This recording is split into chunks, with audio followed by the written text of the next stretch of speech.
Hi, I'm Alexa. This video will discuss the various aesthetics that we see on social media and why these can be harmful.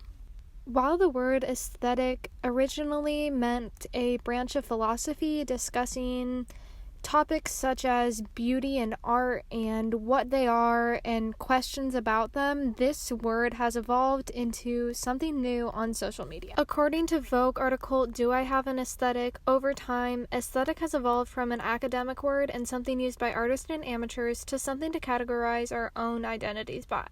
It can mean both personal style and a vague stand-in for beauty. When we spend a lot of time on social media, we may start categorizing the things we do, clothing we wear, our belongings, and the media we consume into aesthetics. For example, chewing bubblegum, writing with a pink pen, and wearing a juicy couture tracksuit might make you feel straight out of the 2000s, or at least today's media's interpretation of it. And studying is easier when you're reading in a dimly lit library with a cup of coffee and wearing Doc Martens, perfectly encompassing dark academia. To achieve the coquette aesthetic, one might desire lacy dresses, Dior perfume, pink heart sheets, and every coquette girl's drink of choice, Diet Coke. But can these aesthetics, in the form of quickly moving trends, become harmful if they promote overconsumption? Overconsumption that leads to pollution and demand for cheap items to be produced immediately without regard for where they come from. This dress by House of Sunny is a little over $100. The brand makes authentic and thoughtful designs and really focuses on ethical and sustainable products.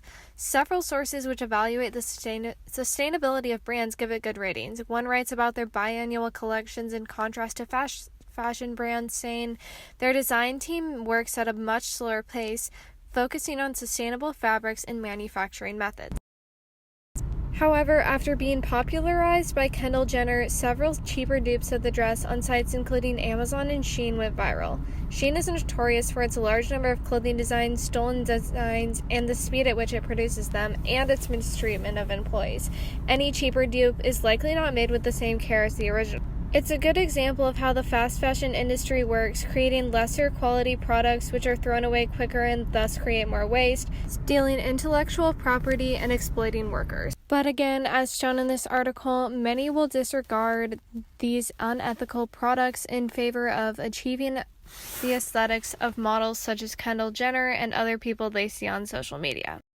Besides promoting overconsumption, these trends involve identifying yourself with these aesthetics and therefore the consumables associated with them. Aesthetic trends promote an internal romanticization of our lives so that everything we do, even our struggles, need to fit into a certain box, which is harmful in numerous ways.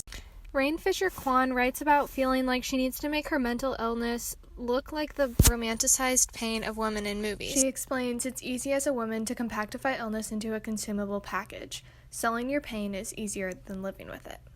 She describes the experience of scrolling through social media and seeing these aesthetics.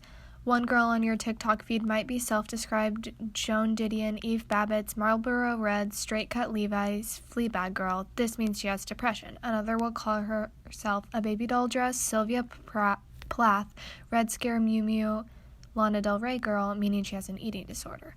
Or a green juice claw clip, Emma Chamberlain, Yoga Mat Podcast Girl, different eating disorder. The aesthetics of consumption have in turn become a conduit to make the self more easily consumable.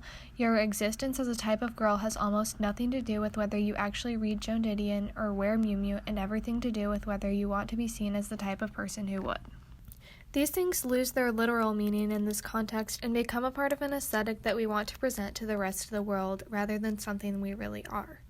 Rain's ending quote summarizes it well. We consume so much now that perhaps we don't know what it means to exist as something unsellable.